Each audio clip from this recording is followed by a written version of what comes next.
Assalamualaikum warahmatullahi wabarakatuh. Apa kabar anak-anak yang sehat, yang soleh dan solehah?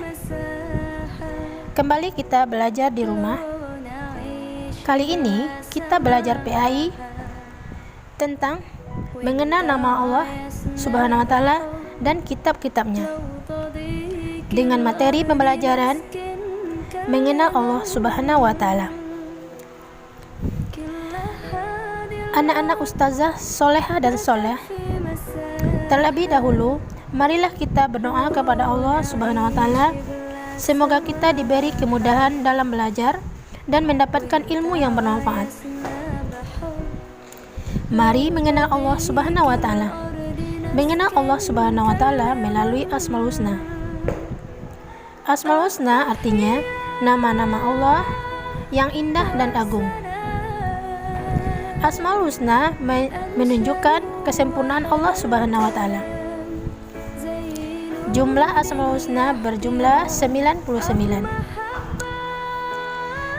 Asmaul Husna ini hanya dimiliki oleh Allah Subhanahu wa Ta'ala. Mempelajari Asmaul Husna Allah artinya belajar Asmaul Husna lebih dekat.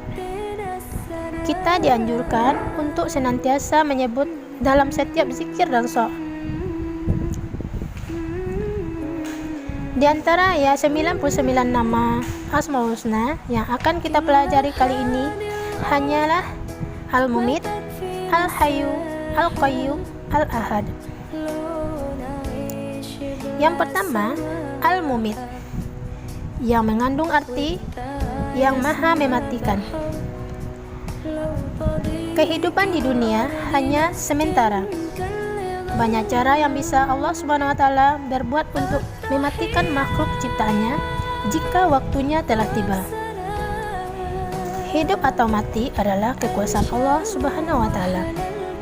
Seorang muslim yang soleh akan selalu ingat kepada Allah Subhanahu wa Ta'ala dan ia tidak akan merasa takut terhadap kematian.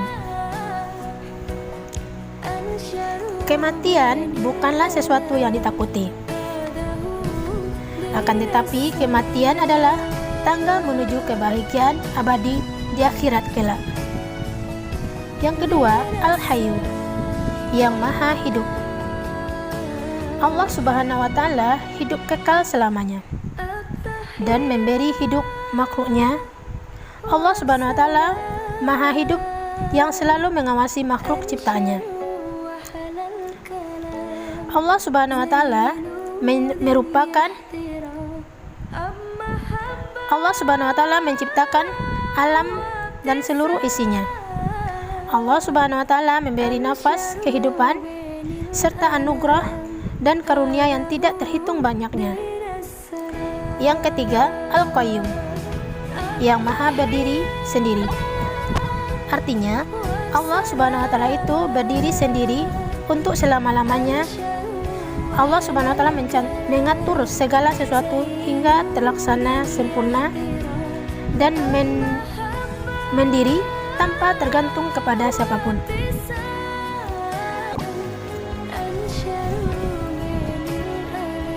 Yang keempat, Al-Ahad, yang Maha Esa,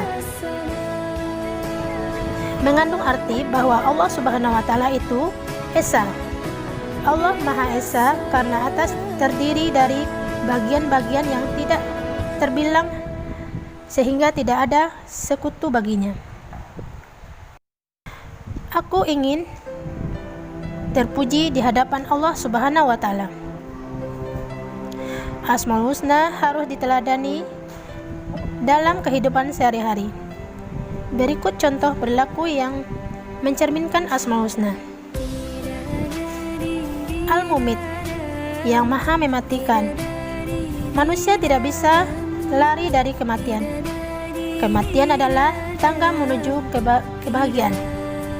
Bila kita ingin bahagia, maka ikutilah perintah Allah Subhanahu wa Ta'ala dan Rasul-Nya.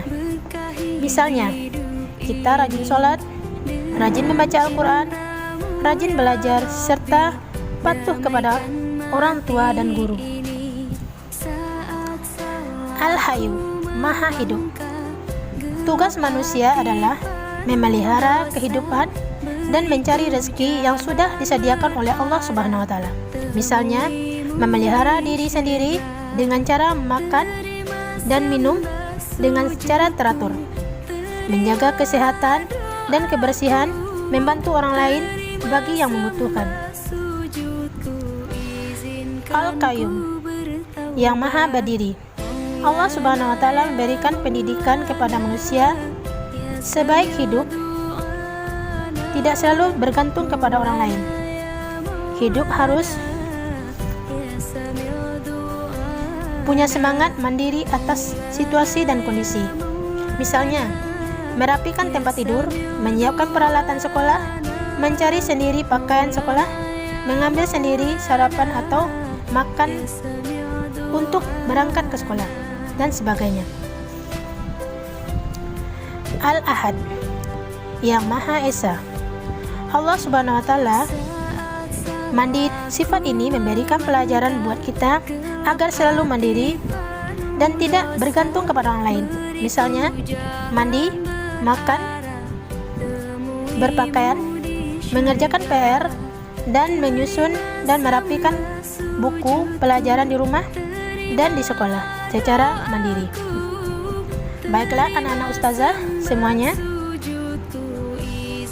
untuk kegiatan Ananda di rumah, silakan hafalkan Asmaul Husna tersebut, yaitu Al-Mumit, Al-Hayyu, Al-Qayyum, dan Al-Ahad beserta artinya. Yang kedua, cobalah mengamalkan keteladanan Asmaul Husna tersebut dalam kehidupan sehari-hari. Demikian anak-anak ustazah semuanya di rumah. Untuk materi selanjutnya, mengenal kitab-kitab Allah Subhanahu wa taala yang akan disampaikan pada pertemuan berikutnya. Buat anak-anak semuanya, tetap semangat belajar, berdoa, dan beribadah. Wassalamualaikum warahmatullahi wabarakatuh.